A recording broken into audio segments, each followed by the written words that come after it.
Raincoat बारिश में leak करता है? क्या आपको आपके साइज का रेनकोट ढूंढने में प्रॉब्लम हो रही है? आप बहुत स्टाइलिश है लेकिन आपका raincoat not that stylish. Gold rainwear all in one solution. ये बारिश में लीक नहीं होता है और गोल्ड रेनवेयर में आपको हर साइजेस के रेनकोट मिलेंगे। गोल्ड रेनवेयर में आपको dashing, stylish and cool types के रेनकोट भी मिलेंगे। So what are you waiting for? Gold rainwear, a product from the house of rescue रेनवेयर।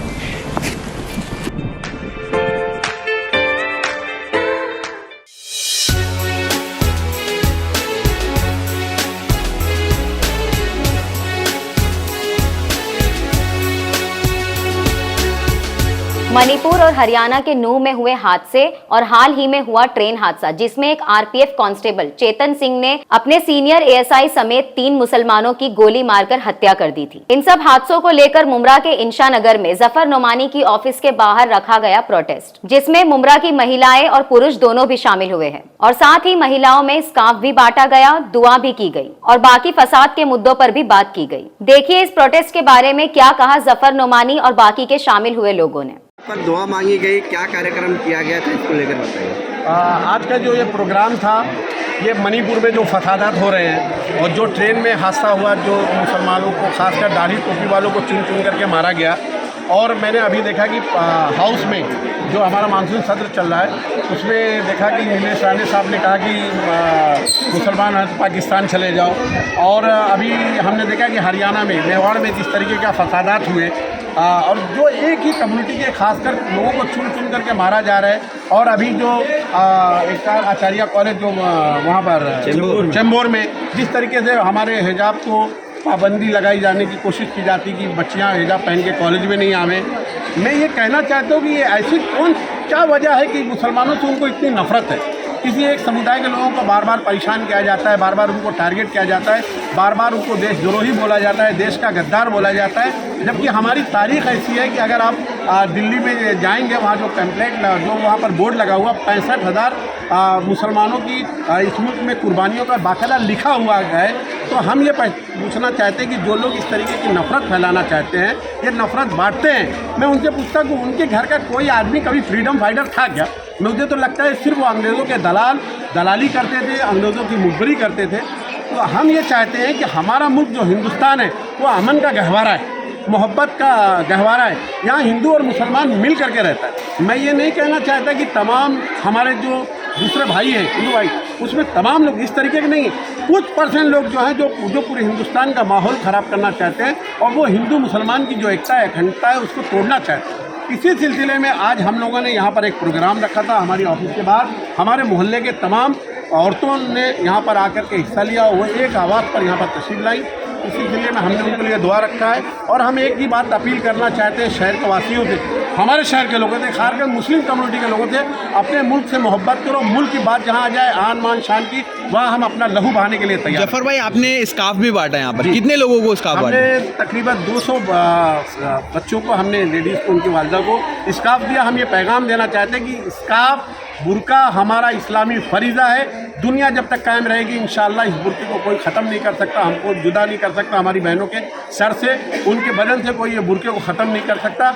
ये हम इसीलिए हम ये पैगाम देना चाहते हैं और हम ये मैसेज देना चाहते हैं हमारी मुस्लिम बहनों को खासकर कि बुर्के का रवाज को आम करें, क्योंकि ये हमारा इस्लामी फरीज़ा, हमारा मजहब है, तो इसको आम करें। इसी सारी चीज़ों को लेकर के हम चाहते हैं कि हमारा मुल्क, हमारा शहर अमन और अमन शांति बरकरार रखें। हिंदू मुसलमान भाई मिलकर रहे, वो हमारे ईद में आवे, हम उनके यहाँ दीपावली में जावे। जिस तरीके से यहाँ पर गंगा जमुनी तहजीब चलती है वो चलती रहे। अतीका जुबैर खान। जिस तरह से कॉलेज में अभी पाबंदियाँ लगाई जा रही हैं कि आप बुर्का पहनकर नहीं आ सकते, और ये भी कहा जा रहा है कि कुछ दिनों बाद जो है इसे और स्ट्रिक्ट किया जाएगा, बुर्का पहनकर आप कॉलेज में आ सकते हैं, लेकिन वास्तव में चेंज करके आपको जब तक कॉलेज में है आप यूनिफॉर्म में रहेंगे, उसके बाद अगर जाते हैं तो आप बुर्का पहनकर जा सकते हैं। तो मैं तो बुर्का पहन के जाऊँगी, क्योंकि हिजाब हमारा राइट है, हमारा प्राइड है, तो हम इसको नहीं छोड़ सकते हिजाब पहनना। हाँ नेहा मैडम, आज जफर भाई के ऑफिस के बाहर एक छोटा सा कार्यक्रम रखा गया था, उसमें 200 महिला और बच्चियों को स्कार्फ बांटा गया।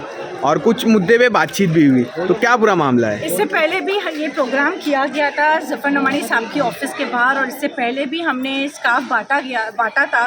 बड़े अफसोस के साथ कहना पड़ता है कि अगर हम अपने आप को ढकना चाहते हैं तो लोगों को उससे भी तकलीफ, और ना ढके तो भी हमारे पहरावे के ऊपर लोग उंगली उठाते। अगर पहने तो तकलीफ, ना पहने तो बलात्कार हो जाता है। और कहा जाता है कि आपके कपड़े में बुराई है तो फिर हमें ढकने देना, उसमें क्या बुराई है? और क्या प्रॉब्लम है अगर बच्चियाँ कॉलेज जा रही है या स्कूल जा रही है और अपने आप को हिजाब में कवर करना चाह रही है, तो उससे तालीम का क्या लेना देना?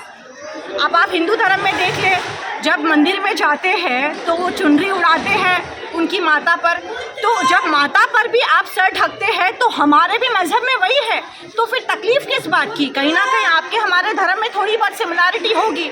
तो ये हिजाब ना पहने, ये मणिपुर में जो बलात्कार हुआ ना, वो लड़की को नेकेड घुमाया गया, मेरी तो रूह कांपती है। मुझे तो गूज़बम्स आते हैं ये सोचकर कि मतलब मैं अपने देश में सेफ़ नहीं हूँ। हम कहते हैं कि इंडिया एक डेमोक्रेटिक कंट्री है।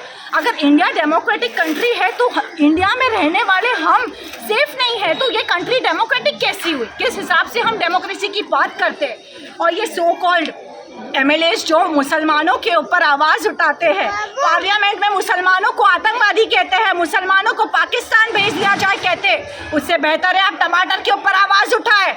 टमाटर के भाव मुर्गी के भाव जैसे हो गए, गरीब आदमी टमाटर नहीं इस्तेमाल कर रहा आज की तारीख में, इस पर आपकी आवाज़ पर चुप। टमाटर के अलावा दूसरे भी तो मुद्दे हैं, कई मुद्दे, अनएम्प्लॉयमेंट के मुद्दे हैं, लोग रोजगारी से परेशान हैं। नेताओं को हमने चुनकर लाया है ताकि वो अपने आवाम के हक के लिए आवाज़ उठाए, तो इन्हें हमारे हिजाब की पड़ी है। लड़कियां क्या पहन के जा रही है, नेताओं को इसमें ज़्यादा दिलचस्पी है। ये फजूल के चोचले बंद करें। मतलब मुस्लिम को ही कहीं ना कहीं टारगेट बनाया जा रहा है, मुसलमानों को टारगेट किया जा रहा है, अननेसेसरी टारगेट किया जा रहा है। I am very proud of myself, I am born in a Muslim family. मैं इस्लाम में आप सल्लल्लाहु अलैहि वसल्लम की उम्मत में पैदा हुई हूँ, इससे बड़ी खुशनसीबी की बात मेरे लिए कुछ नहीं हो सकती है। और ये देखिए एक जलन और हसद है हमारे कौम से, और इंशाअल्लाह ताला अल्लाह इन्नी मा साबरीन, अल्लाह रहीम है, करीम है। जो भी मुसलमानों के साथ हो रहा है बेशक इंशाअल्लाह इसकी आवाज़ हम तो उठा रहे हैं, लेकिन अल्लाह की जो मार होगी ना वो देखने लायक। मेरा नाम आफरीन है। आफरीन, जैसे मुसलमानों को हिजाब को लेकर बहुत सारे मुद्दे चल रहे हैं, पहले भी अगेंस्ट हुआ था हिजाब बैंड को लेकर, अभी भी चल रहा है चेंबूर के आचार्य कॉलेज में, तो इसको लेकर आप क्या कहना चाहोगे? मैं इतना कहना चाहती हूँ उन लोग को ये सब नहीं करना चाहिए। जैसे इन्होंने कहा इंडिया डेमोक्रेटिक कंट्री है और हमारे पास हमारा फंडामेंटल और कॉन्स्टिट्यूट राइट है, हमें कुछ भी पहनने के लिए वो राइट देता है, तो कोई भी गैर मज़हब वाला हमें रोक नहीं सकता हिजाब से। हम कुछ भी पहन के जाए, ये हमारा फ्रीडम है। मैं आफरीन शेख, आप देख रहे थे टुडेज वॉइस न्यूज़।